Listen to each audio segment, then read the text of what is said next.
fake news, of which many of you are members, is trying to convince the public to have a recession. Let's have a recession. The United States is doing phenomenally well. But one thing I have to do is economically take on China, because China has been ripping us off for many years. President Clinton, President Bush, and President Obama and others should have done this long before me. My life would be much easier, although I enjoy doing it, but my life would be much easier if I just said, let China continue to rip off the United States, all right? It'd be much easier, but I can't do that. We are winning against China.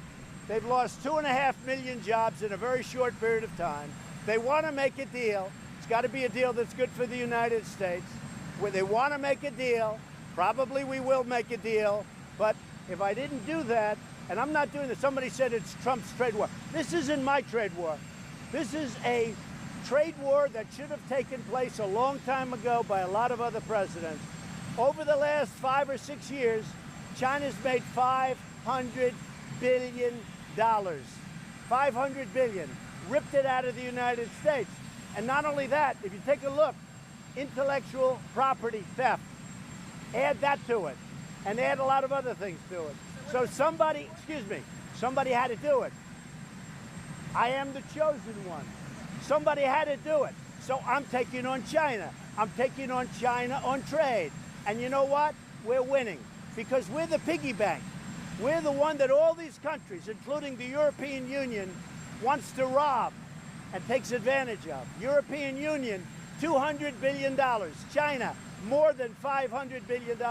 Sorry, I was put here by people. I was put here by people to do a great job, and that's what I'm doing. And nobody's done a job like I've done. Now, would China rather wait for a little more than a year and try and get Sleepy Joe Biden to negotiate with instead of President Trump?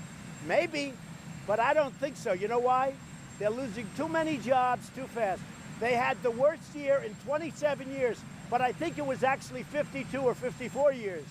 It's the worst year they've had in a half a century, and that's because of me. And I'm not proud of that, but you know what? They want to negotiate, and Sleepy Joe doesn't have a clue. Sleepy Joe said, oh, China's wonderful. Well, China is wonderful for China, but I'm wonderful for the USA. Okay.